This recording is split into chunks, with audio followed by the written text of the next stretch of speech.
About 100 years ago, several young French artists took their brush and canvas directly to nature, the source of all creativity. Abandoning the studio, they innovated a style of art vivid and spontaneous as the sunlit landscape.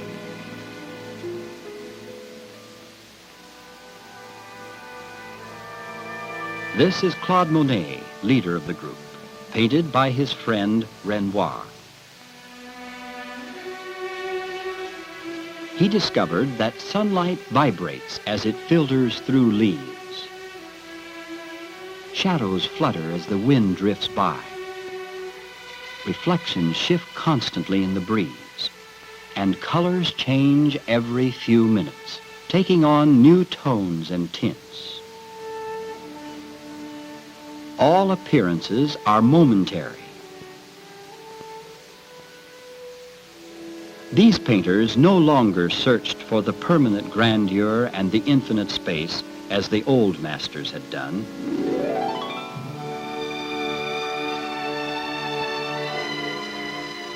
Their alert senses discovered the beauty of the ordinary, the ever-changing moods of nature.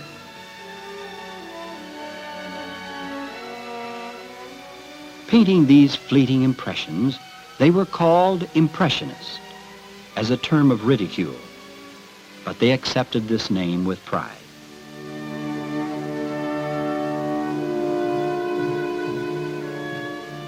The world, which appeared in perspective and in sharp focus to the old masters, was now seen and painted as a dissolving, lyrical impression. Classical rules of three-dimensional space were renounced in favor of a space vibrating with sun and color. Realistic rendering of light was no longer sufficient.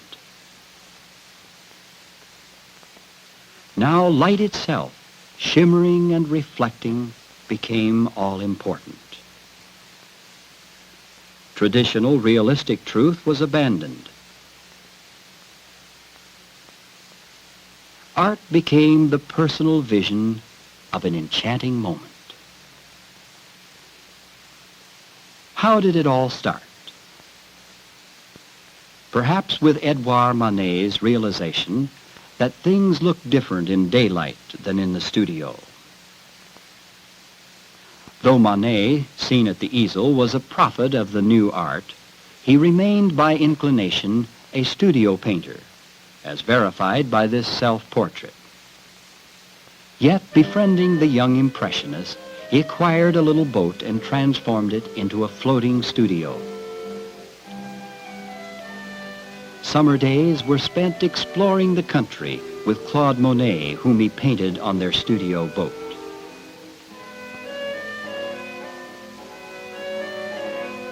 Inspired by these excursions, Edouard Manet's own work glowed with pure, impressionistic, open-air radiance.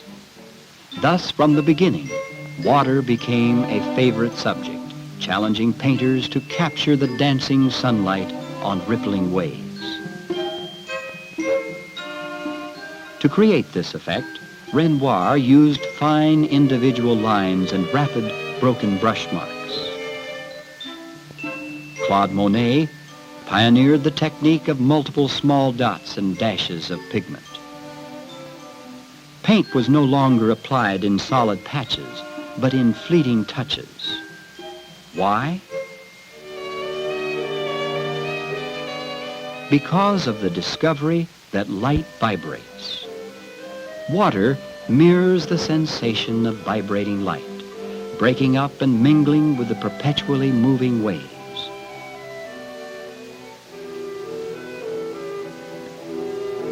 Water also reveals the change of local coloring.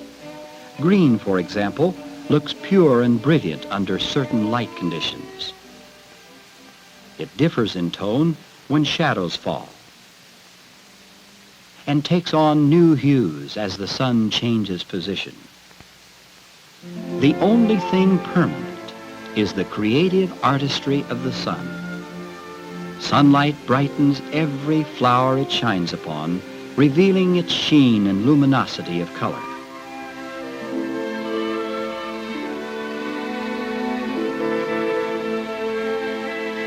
To capture the varying brightness, the painter of sunshine, Claude Monet, was known to start a fresh canvas each hour of the day. His red poppies blaze out in a field of grass, bleached by sunlight so strong that it diffuses contours and shapes. In his summer days, Monet sees forms through the actual veil of atmospheric haze lying over the sunny landscape. And he presents his field of flowers as a fragmented image of brilliant hues. A rainbow palette of lively colors taken from the sun. Impressionists rarely display the dark shades of the earth.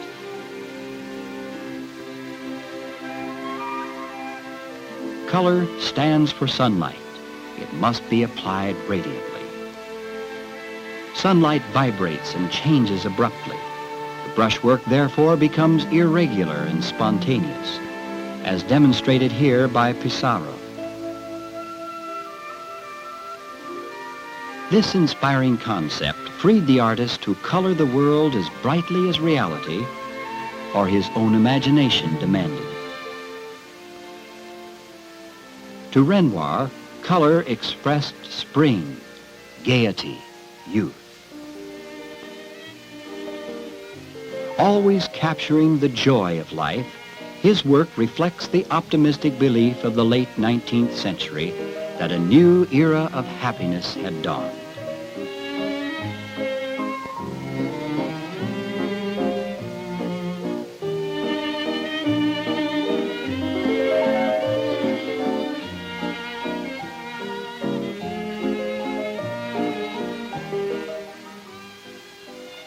How could art ever be the same? Post-Impressionists carried the revolution further. Cezanne decided to convert the style into something solid and durable through renewal of form. Seurat aimed to make it monumental through color. He applied unmixed pigments in minute dots of equal size. Gogh went beyond Impressionism in using colors symbolically. And the ecstatic Van Gogh rendered the impression of spring as a timeless, poetic symbol.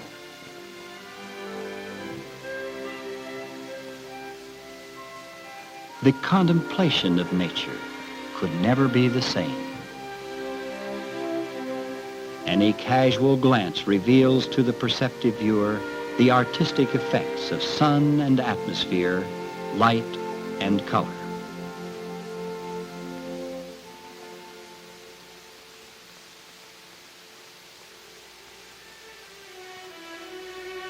Yes, the Impressionist is attracted to the ordinary view, reacting perhaps to the stirring of a soft breeze.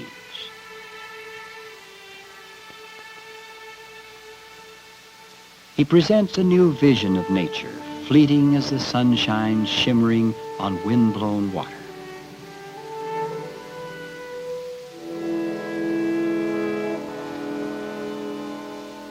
Here, Claude Monet captured the transient reflections of trees and clouds, observing the dissolving effects of strong sunlight.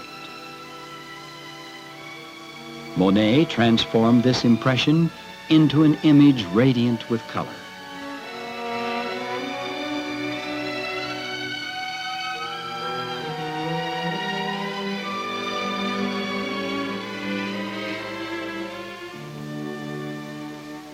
Because appearances change constantly, form is also changeable. It might appear out of focus, dissolved into dots of pure color. It might appear intact, agitated into motion. Form is created by short, rapid brushstrokes. As a result, images appear casual and spontaneous. Solid matter is diffused by sun and atmosphere. And nature emerges as a lyric work of art.